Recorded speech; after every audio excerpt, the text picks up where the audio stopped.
MH English Academy. আসসালামু আলাইকুম, স্বাগতম এমএইচ ইংলিশ একাডেমিতে। আজকের ভিডিওতে আমরা শিখব ইংরেজি গ্রামারের দুটি অত্যন্ত গুরুত্বপূর্ণ মোডাল ভার্ব মে এবং মাইট। অনেক শিক্ষার্থী মে এবং মাইট নিয়ে বিভ্রান্ত হয়ে পড়ে, কিন্তু এই ভিডিওটি শেষ পর্যন্ত দেখলে আপনার সব বিভ্রান্তি দূর হয়ে যাবে ইনশাল্লাহ। চলুন শুরু করা যাক। প্রথমে আমরা মেয়ের ব্যবহার শিখব। মে সাধারণত অনুমতি বোঝাতে ব্যবহার করা হয়। মে আই কাম ইন অর্থ আমি কি ভেতরে আসতে পারি। May I ask you a question অর্থ আমি কি আপনাকে একটি প্রশ্ন করতে পারি। May we start the class now অর্থ আমরা কি এখন ক্লাস শুরু করতে পারি। মে হি সিট হিয়ার অর্থ সে কি এখানে বসতে পারে। মে শি ইউজ ইউর পেন অর্থ সে কি আপনার কলম ব্যবহার করতে পারে। মে সম্ভাবনা বোঝাতেও ব্যবহার করা হয়, যেখানে সম্ভাবনা তুলনামূলকভাবে বেশি থাকে। ইট মে রেইন টুডে অর্থ আজ বৃষ্টি হতে পারে। হি মে বি লেট অর্থ সে দেরি করতে পারে। She may pass the exam অর্থ সে পরীক্ষায় পাশ করতে পারে। দ্য ট্রেন মে অ্যারাইভ সুন অর্থ ট্রেনটি শিগগিরই আসতে পারে। দিস প্ল্যান মে ফেল অর্থ এই পরিকল্পনা ব্যর্থ হতে পারে।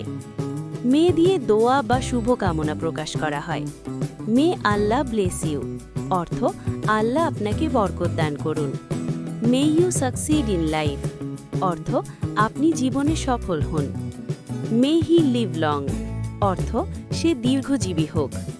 মে শি রিকভার সুন অর্থ সে দ্রুত সুস্থ হোক। মে পিস বি উইথ ইউ অর্থ আপনার সঙ্গে শান্তি থাকুক। এখন চলুন মাইটের ব্যবহার শিখি। মাইট ব্যবহার করা হয় কম সম্ভাবনা বোঝাতে, অর্থাৎ কাজটি হওয়ার সম্ভাবনা আছে তবে নিশ্চিত নয়। ইট মাইট রেইন টুডে অর্থ আজ বৃষ্টি হতে পারে তবে সম্ভাবনা কম। হি মাইট বি লেট অর্থ সে হয়তো দেরি করতে পারে। She might miss the bus অর্থ সে হয়তো বাস মিস করতে পারে। আই মাইট গো দেয়ার অর্থ আমি হয়তো সেখানে যেতে পারি। দে মাইট উইন দ্য ম্যাচ অর্থ তারা হয়তো ম্যাচ জিততে পারে। মাইট ভদ্রভাবে পরামর্শ দেওয়ার ক্ষেত্রেও ব্যবহার হয়। ইউ মাইট ট্রাই অ্যাগেন অর্থ তুমি আবার চেষ্টা করতে পারো। ইউ মাইট স্টাডি হার্ডার অর্থ তুমি আরও মনোযোগ দিয়ে পড়তে পারো। He might ask for help অর্থ সে সাহায্য চাইতে পারে। We might wait for him অর্থ আমরা তার জন্য অপেক্ষা করতে পারি। শি মাইট ফিল টায়ার্ড অর্থ সে ক্লান্ত অনুভব করতে পারে।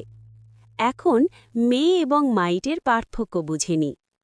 হি মে কাম টুডে অর্থ তার আজ আসার সম্ভাবনা বেশি। হি মাইট কাম টুডে অর্থ তার আজ আসার সম্ভাবনা কম। ইট মে বি ট্রু অর্থ এটা সত্য হতে পারে। ইট মাইট বি ট্রু অর্থ এটা হয়তো সত্য হতে পারে। শি মে অ্যাগ্রি অর্থ সে সম্মত হতে পারে। শি মাইট অ্যাগ্রি অর্থ সে হয়তো সম্মত হবে। এখন কিছু মিশ্র অনুশীলন বাক্য দেখি। মে আই হেল্প ইউ অর্থ আমি কি আপনাকে সাহায্য করতে পারি। I might help you later অর্থ আমি হয়তো পরে আপনাকে সাহায্য করব। May this journey be safe অর্থ এই যাত্রা নিরাপদ হোক। He might not understand this অর্থ সে হয়তো এটি বুঝতে পারবে না। মে উই মিট অ্যাগেন অর্থ আমরা আবার দেখা করি। The teacher may explain again অর্থ শিক্ষক আবার ব্যাখ্যা করতে পারেন। The teacher might explain again অর্থ শিক্ষক হয়তো আবার ব্যাখ্যা করবেন। I may call you tonight অর্থ আমি আজ রাতে ফোন করতে পারি। I might call you tonight অর্থ আমি হয়তো আজ রাতে ফোন করব।